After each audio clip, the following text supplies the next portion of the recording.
This is a video on business studies for the students of class 12 commerce, and we were discussing about introduction to human resource management. This is the sixth part of the video. In the previous video, we had actually read about the managerial functions of human resource management. We've read about how the managers, use these principles in managing the people working within an organization, how the goals are set for an individual, how the efforts are being organized, the efforts of the individuals are organized within an organization, how through leadership and effective motivation, the individuals are motivated to perform tasks and to check whether the task that they have been given, or the way the task is being performed is as per the goals that have been set, and also checking checking and auditing the labor turnovers and analyzing their moral uh, surveys. All these things are the managerial functions of the management. Now in this video we'll be looking forward for the operative functions of the human resource management, which is basically the overall function is mainly concerned with the recruitment of individual till retaining them within an organization. So this entire procurement, development, compensation, integration, these words are very familiar to you, and by the word itself you can understand what the function can be. So let us begin. Operative functions. So some of the operative functions is procurement. Now what is procurement? Procurement means to take in, or to gather something.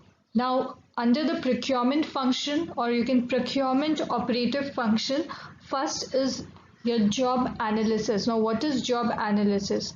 Now before you go for recruiting something, or selecting, first you should know what you want.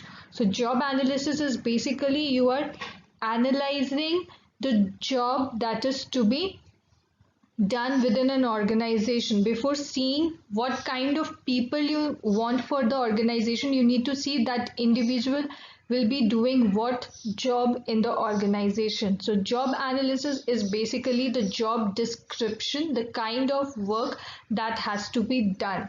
So this is your job analysis. Next point is human resource planning. So human resource planning is like, if I say for example, to do the particular job, the analysis that you made for the job, the number of people required to perform the job is 20, but only 5 people are presently working in the organization. So there is a gap of 15 people. So you require more 15 people to perform that particular job. So what you do next is you recruit people, or in other words you can say you are actually offering, or you're opening job application for the post of a particular job, or particular job that you've analyzed where you require more people to work. So you're opening an application. So what we see is there has to be a planning of people. Now when I say human resource planning, it involved planning, or deciding how many people are required to do a particular job, how many people are presently doing that job, and as a balance you come to know that this number of people is required to do that particular job. And recruitment is the gap. It actually helps in filling up the gap of people doing the job and people are required to do that job. So that is your recruitment. Next is, once you get applications from the individual job seekers, out of the received applications you select few whom you feel that they are capable enough, or they are qualified, or for the prescribed job that you have offered. So you select a few out of their personal interview or their appearance, the way of talking, their educational background. You analyze all these things and then you select a group of people and some people. Now once you select those people, you place them, you provide them, okay, you work in this, we are selecting you, all these things. Placement means you are placing them to do that job. In what departments? Like suppose you have job offers for 2 departments. Now you're placing them in any one of those 2 departments. So that is your placement. Now induction is once those individuals have joined the job, you are trying or you help within the organization to create a very family kind relationship where existing employees and the new employees, they come together to do a particular job, so that it gives them a very not very uncomfortable atmosphere of work. They feel friendly, or they feel comfortable to start the work. So this is we have for the procurement function. So it starts from analyzing the job that requires more people, till we actually choose people or we select people who have joined that particular job. So this is the entire process of procurement. Development functions. Now development functions, first point we have is performance appraisal. Now performance appraisal also means your potential appraisal. It actually examines, the manager is concerned with examining the capabilities of an individual working. Now you have been given a particular job to perform. How are you responding to the job? The way you are performing your job is actually examined by the manager, to decide your future goals and the future prospects of the organization, to see whether you are capable of doing the assigned job. So performance appraisal is basically your and it's an analysis. Like we had job analysis, it is the analysis of the capabilities, or the way you can perform your job. Next, we have training. Now, once your performance is appraisal, if the manager finds that there is a certain amount of boosting your capabilities, or there is a scope of training. So this is a very important function which every organizations perform, to make you more if you are capable enough, if they find that you are apt, still they give you training, to enhance your skill, to enhance the knowledge that you have. So training is a very important development function.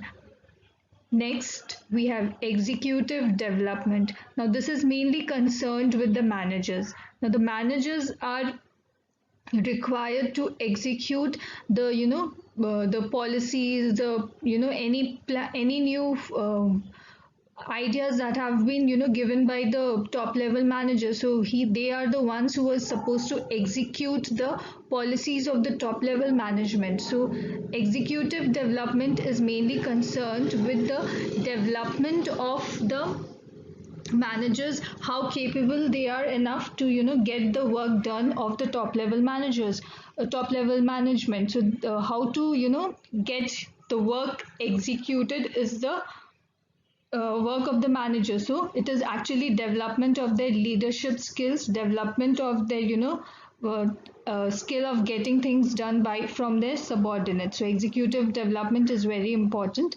Last is career planning and development. Now career planning is when once you're recruited for the particular job, the selectors, they know what is your capability, what is your the way, what are your positive things, what are your demerits. So as per your talent, the individuals are trained. There is a scope, like they feel that yes, you are suitable for that particular job. So there has to be a long term planning. You cannot reach the peak today itself. So it requires a lot of there has to be a step of moving ahead. So career planning is one of the another important function of development. Next, we have compensation function. Now, compensation function is mainly concerned with providing fair remuneration to the work that you are doing. Now, what should be your salary, what income should be given to you it depends upon the kind of work you are doing. So that is your job evaluation. So you are paid in accordance to the kind of job that you are asked to do. So that is your job evaluation. Wage and salary administration is, it is basically concerned what should be, the prescribed salary for the kind of job that you are doing. So this is your wage and salary administration. Like within a department, there might be, differences in the salaries that you're getting. So it comes with the experience, it comes with your talent, everything, the post at which you're working. So all these are seen under wage and salary administration.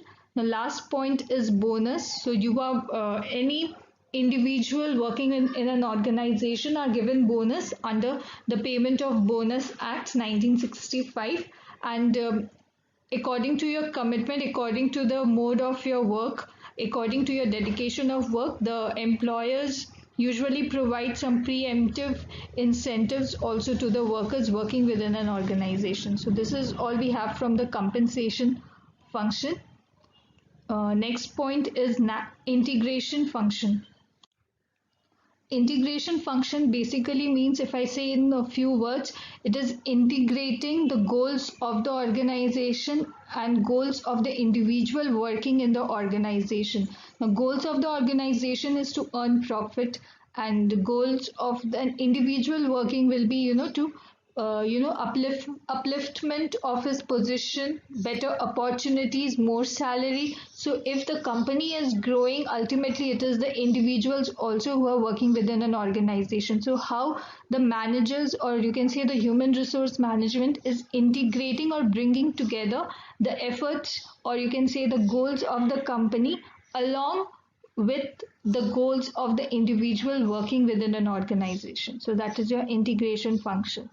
Last is maintenance function. Now, maintenance function means people working within an organization should have that feeling of, a sense of security of working within an organization. Now, with respect to the organization, it should, the management, or you can say the firm, should provide, basic education facilities for the or people working in your organization. There should be disablement allowances, there should be medical aid, there should be a cordial and a very social relationship or social environment of working within an organization. Only then it creates a very productive environment of work. So maintenance function is very important. It basically looks after, the health issues of the people working, the safety issues, the social security. You have various welfare schemes like housing facilities, educational facilities for the children. All these things comes under your maintenance function. There has to be record of the people who are working and people leaving the job. What we need to check with the labor turnover ratio also, and also there should be a two-way process, like the information comes from the manager to the lower levels. Now there should be a scope of feedback also, like if what facilities that are given to the people working, whether they are happy or they are appropriate as per the requirement of the people working also. So this is the maintenance function. So these are some of the very important operative functions of a human resource management. So this was the last topic of discussion in this chapter. This is all we have from the video today. Thank you.